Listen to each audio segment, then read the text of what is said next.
डाकू अंगुलीमाल और महात्मा बुद्ध। बहुत पुरानी बात है।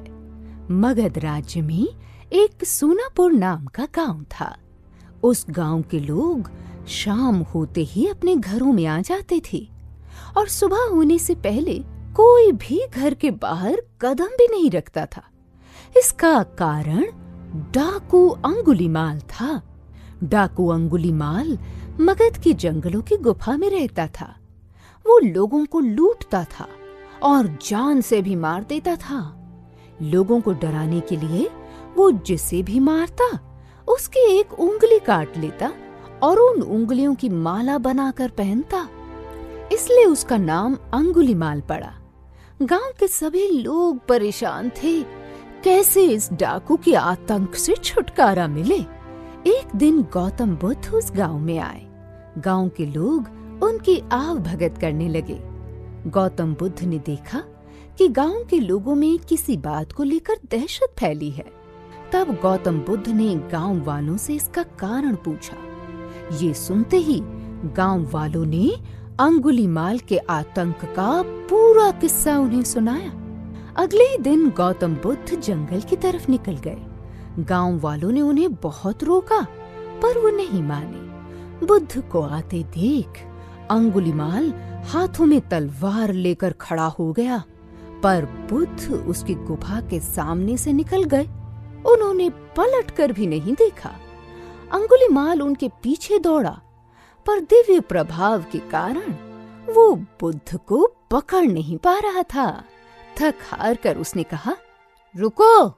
बुद्ध रुक गए और मुस्कुराकर बोले, मैं तो कब का रुक गया, पर तुम कब ये हिंसा रोकोगे? अंगुलीमाल ने कहा, सन्यासी, तुम्हें मुझसे डर नहीं लगता? सारा मगध मुझसे डरता है। तुम्हारे पास जो भी माल है निकाल दो, वरना जान से हाथ धो बैठोगे। मैं इस राज्य का सबसे शक्तिशाली व्यक्ति हूँ। बुद्ध जरा भी नहीं घबराए और बोले, मैं ये कैसे मान लूं कि तुम ही इस राज्य के सबसे शक्तिशाली इंसान हो? तुम्हें ये साबित करके दिखाना होगा। अंगुलीमाल बोला, बताओ कैसे साबित करना होगा? बुद्ध ने कहा, तुम उस पेड़ से 10 पत्तियां तोड़ कर लाओ। अंगुलीमाल ने कहा, बस इतनी सी बात? मैं तो पूरा पेड़ उखाड़ सकता हूँ। अंगुलीमाल ने 10 पत्तियां तोड़कर ला दी। बुद्ध ने कहा, अब इन पत्तियों को वापस पेड़ पर जाकर लगा दो। अंगुलीमाल ने हैरान होकर कहा, टूटे हुए पत्ते कहीं वापस लगते हैं क्या? तो बुद्ध बोले, जब तुम इतनी छोटी सी चीज को वापस नहीं जोड़ सकते तो तुम सबसे शक्तिशाली कैसे हुए? यदि तुम किसी चीज को जोड़ नहीं सकते तो कम से कम उसे तोड़ो मत। यदि किसी को जीवन नहीं दे सकते तो उसे मृत्यु देने का भी तुम्हें कोई अधिकार नहीं है। ये सुनकर अंगुलीमाल को अपनी गलती का एहसास हुआ और वो बुद्ध का शिष्य बन गया और उसी गांव में रहकर लोगों की सेवा करने लगा। आगे चलकर यही अंगुलीमाल बहुत बड़ा सन्यासी बना और अहिंसका के नाम से प्रसिद्ध हुआ। दोस्तों, हमें इस कहानी से ये शिक्षा मिलती है कि कोई भी इंसान कितना ही बुरा क्यों ना हो, वो बदल सकता है। दोस्तों, अंगुलीमाल बुराई का एक प्रतीक है और हम सब में छोटे बड़े रूप में कोई न कोई बुराई है। जरूरत इस बात की है कि हम अपने अंदर की बुराइयों को पहचानें और उन्हें खत्म करें। दानी कुम्मड़न। इस कहानी में तमिलनाडु के दानी एवं परोपकारी राजा कुम्मड़न के चरित्र की महानता का चित्रण किया गया है। दानशीलता एवं परोपकार में उसका कोई जवाब नहीं था। विद्वानों एवं कलाकारों का सम्मान करना वो बखूबी जानता था। इलंकुम्मड़न और कुम्मड़न के स्वभाव के अंतर को दर्शाती ये कहानी मानवीय मूल्यों की स्थापना करती जान पड़ती है।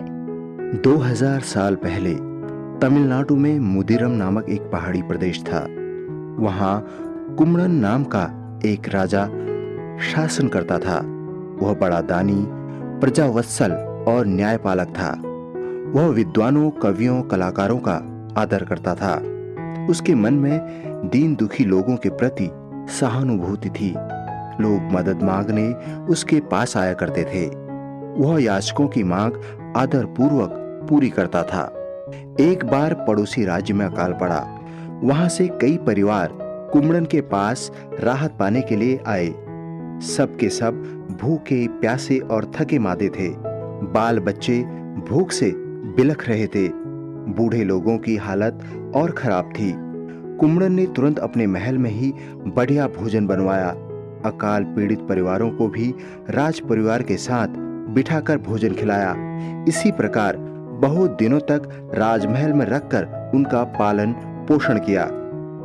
तमिलनाडु के कोने कोने से कवि, पंडित, कलाकार और साधु संत कुम्मड़न के पास आते, आदर सत्कार पाते और भेंट उपहार लेकर लौट जाते थे। उस जमाने में कवि, विद्वान, कलाकार बड़े स्वाभिमानी और सच्चे समाज सेवी थे। वे राजा, प्रजा के हितैषी और मार्गदर्शक भी थे। वे लोग अपने लिए धन संपत्ति जमा नहीं करते थे। उनका पालन पोषण राजा की ओर से आदर के साथ हुआ करता था।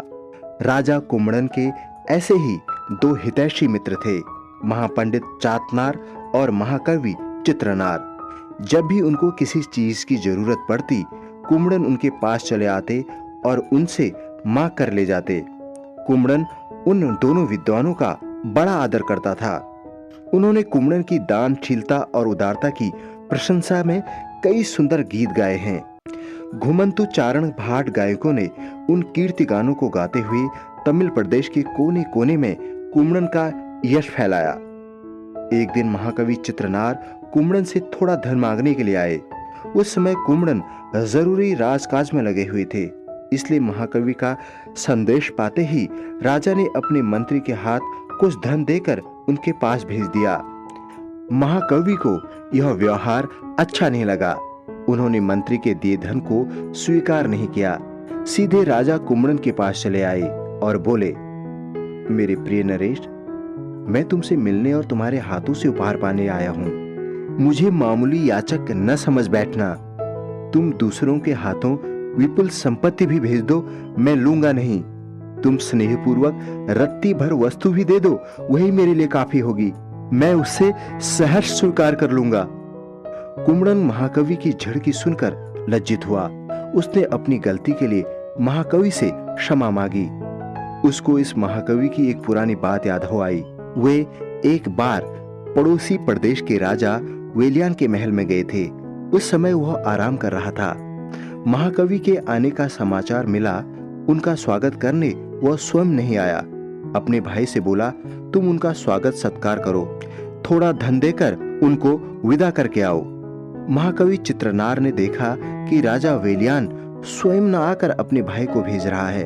वे तुरंत वहां से उठकर चले आए और कुम्मड़न के पास गए। कुम्मड़न ने उनका आदर के साथ स्वागत किया। महाकवि ने कुम्मड़न की प्रशंसा में सुंदर गीत गाए। कुम्मड़न ने बहुत हर्षित होकर उनको एक सजा धजा हाथी और धन राशि देकर विदा किया। महाकवि चित्रनार उस हाथी को लेकर वेलियान के एक महल में गए और उनसे कहा, मेरे राजा, यह लो मेरी ओर से यह उपहार। यदि तुम्हारे पास मेरा सम्मान करने के लिए फुर्सत नहीं है तो क्या हुआ, मेरे पास तुम जैसे राजाओं का आदर करने के लिए समय भी है और सामर्थ्य भी। राजा वेलियान लज्जित हुआ। वह महाकवि के चरणों पर गिरकर क्षमा मांगने लगा। कुम्मड़न को यह घटना याद आई। उसने निश्चय कर लिया कि आगे से ऐसी गलती मुझसे नहीं होनी चाहिए। कुम्मड़न के दूसरे मित्र थे महापंडित चातनार। वे भी समय समय पर राजा से भेंट उपहार लिया करते थे। वे उदार स्वभाव के थे।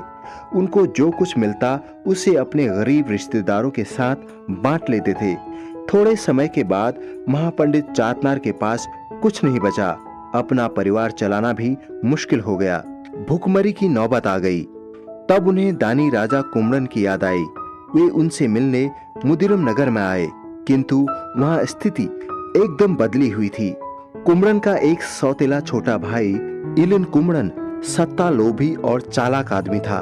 उसने विद्रोह करके राजगद्दी हथिया ली और अपने बड़े भाई को राज्य से ही अलग कर दिया। शांत प्रिय कुम्हड़न अचानक हुए विद्रोह को दबा नहीं सका।